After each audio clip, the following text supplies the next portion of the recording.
Welcome to Guitar Ambition, everybody. I'm Jim, and today I'm enjoying that new guitar smell, as you can see. And what you see is a PRS S2 Studio guitar, brand new. I just bought it, and I'm going to be giving you my first impressions of it. Now, of course, you know that I like it because I bought it and brought it home from the store, but I'll be going into a little bit more detail.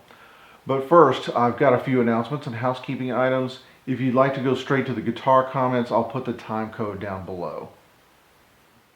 First of all, I've been trying to put up 2 vids a week, and I think that may be a little aggressive, so I'm going to back off to once a week, and if I have good extra material, I'll put up a bonus episode for the week. And perhaps if I do a second vid, it'll be something a little bit less formal, a little bit less produced. My thinking on this is that I need to work at making better videos, videos that'll be more interesting and higher quality and have more helpful information in it, rather than just churning out video after video after video, and that's not necessarily helpful. I want to do something that's worth viewing. My theory videos have not had a lot of views at all. I think one or two of them still have less than 10 views. Hopefully that'll change, but in any case, I think they're important, and I'm going to keep doing them for a couple reasons. Number one, it helps me to cement knowledge that I'm trying to present, because I have to have a much firmer grasp of it if I'm going to describe it. And also, it's good practice just for the presentation aspect of all this. So that helps me to do that. And also, just learning these theory concepts is a part of becoming a better guitar player.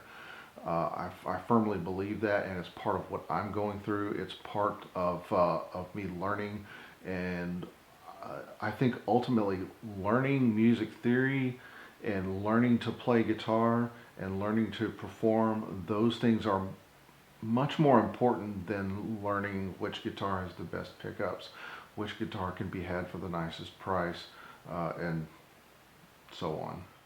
I also want to give a heads up on some upcoming activity. I really want to do a 5E3 build. For those of you who don't know, that's the designation used for the circuit in the Fender Tweed Deluxe from the 50s. I recently discovered the world of kit-built amplifiers where you can invest some time and a few $100s and have a brand new classic amplifier. But I'm a little anxious because the only thing I know about a soldering iron is which end to hold. And before that, and I'm going to try and have this ready for next week, I'm going to build a speaker cabinet. Supposedly there's some black magic and engineering involved in designing one of those, and I'm going to see what I can do with some basic woodworking skills and a good speaker, and we'll see what happens. I don't know. I've got a nice eminent speaker. I've got some wood out in the shop, and I'm going to make some nice dovetail joints. I'm going to make it as nice as possible, but I'll leave the wood unfinished so that it's there for all to see, and hopefully it'll be educational at the very least. And I've got some things to test it with. I've got my Mesa Boogie Fillmore 50 head. I have this 68 Bassman head as well, and I even have this nice tiny little Quilter 45 Interblock, which is a power amplifier and should do very well into a speaker cabinet. And as you can see, I've been making some changes to the studio here. I know all these cables are a bit of an eyesore, but I had to do this for organizational purposes. I don't think I'm particularly OCD, but these things were just in the way, and I had to get them under control, and hanging them up is much better than having them in a pile. To make up for this nuisance, I made these displays for all my pedals, old and new. And of course we have chili pepper lights for Christmas coming up. But anyways, now back to this shiny, sparkly new guitar. This will likely be my last new guitar video for a while. Wink, wink. And this will just be my first impressions. And my impressions are this: 2 thumbs up, 5 stars, especially given the reasonable price. This is $1,400. It's a US made guitar, and I think it's a bargain. The S2 line, the whole S2 line, I think is just an amazing, um, you know, I think it hits just a particular niche just right. You know, if you like PRS guitars, if you can't, you know, afford a $3,000 DGT or a $4,000 hollow body or whatever, you know, or a $12,000 Eagle, double Eagle 2 or whatever, under the double Eagle, it's a great bargain because all these guitars, the S2 line, are I think in the, you know, $1,200 to $1,500 range. Don't quote me on that. I haven't checked that, but all the ones that I've seen have been in this range. Of course, there's been some rumors about the S2 line going away. I don't know. They did. I think they put up a couple new models like the S2 Vela hollow body. I've seen those, and those look great. Those are brand new models, so maybe the S2 line isn't going away immediately, and that would be great. So I don't know. We'll see. I don't have any inside knowledge or anything like that. Let's talk about intangibles. I mentioned intangibles in my Kiesel Delos video, and there's certainly something to just the notion of intangible qualities of a guitar that make it nicer. And I don't know if I can explain it. Surely fit and finish is part of it, but you know, the fit and finish of foreign made guitars is getting much better, and that's great. But obviously the American made guitars that are more expensive need to have something to justify the extra cost. And in my opinion, for this guitar, it certainly does. And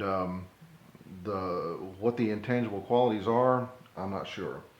It's wonderfully set up. I didn't have to do much at all to it. Once I brought it home, I changed the intonation just a bit, and seems to hold tune very well. It feels great in the hand. I'm not going to comment on the size of the neck because I never really focus on that. But the action is good. The fretboard feels good. The, uh, the strings are completely straight. They don't bend at all. So starting out, this guitar is not a Strat. It's got 3 pickups. It's got a 5-way switch. But it's also a mahogany set neck. And the pickups are not Strat pickups. The neck and the middle pickups are Diamond, I think, inspired. I think they call them the D-style pickups. The bridge humbucker is from a Starla. I think it's a pickup that was designed for the PRS Starla, so it's kind of a unique thing. And I'm still kind of getting to know the sounds of these pickups, and they sound really, really good, but they are not Strat pickups. And so it's just a matter of familiarization.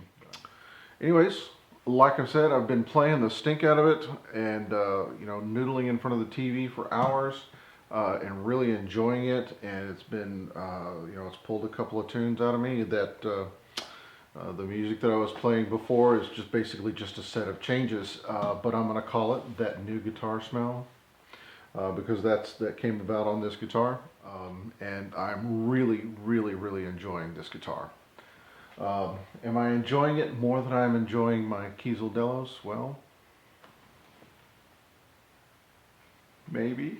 But I don't want to take anything away from the Kiesel. It's a great guitar, but and it may just be that this one's, you know, 2 weeks newer. We'll see. I'm sure that I will get back to the Delos and start playing it a lot more as well. Anyways, the music at the head of this video was all nice and clean. I thought maybe you'd enjoy a little bit of dirty tones as well. So here's the bridge pickup all the way up. And I'm using my Lone Star model on my Helix LT. And this time with a little bit of Minotaur overdrive.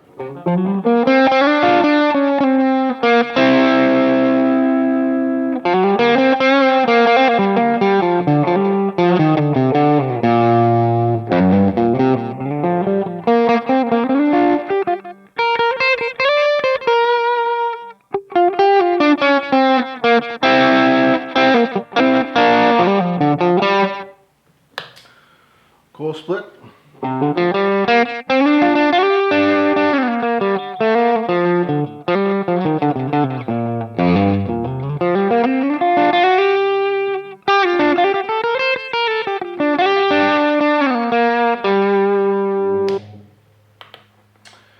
One unique thing about this guitar is that I believe the third position activates these two pickups rather than the middle one. So it's got a different sound with the humbucker and the single coil.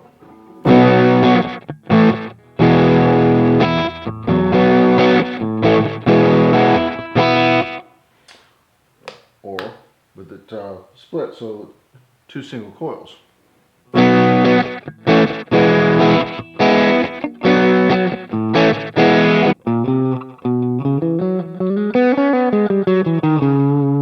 I'm not sure I can tell a whole lot of difference there, maybe with the clean. And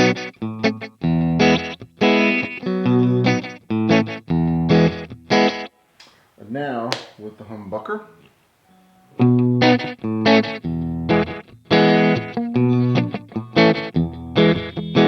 Here's the neck and middle.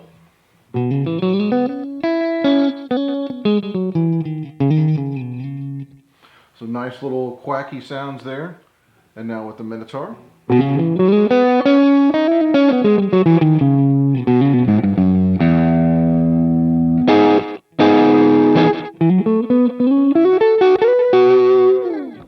And the neck position with some dirt.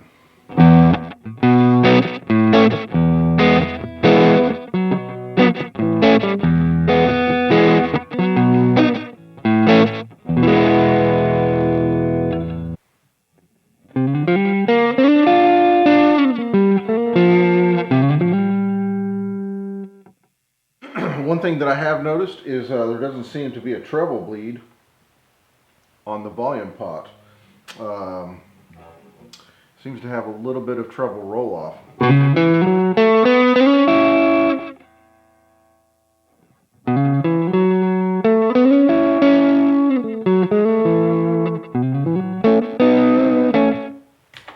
And with clean.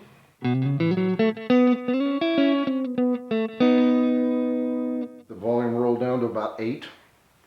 Bring it back up to 10. Yeah, I don't think there's a treble bleed cap on the volume pot.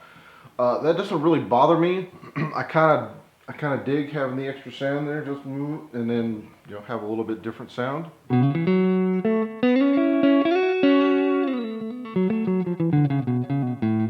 Anyways, I haven't checked the specs, so it may just be my ears. I don't know. Tell me what you think.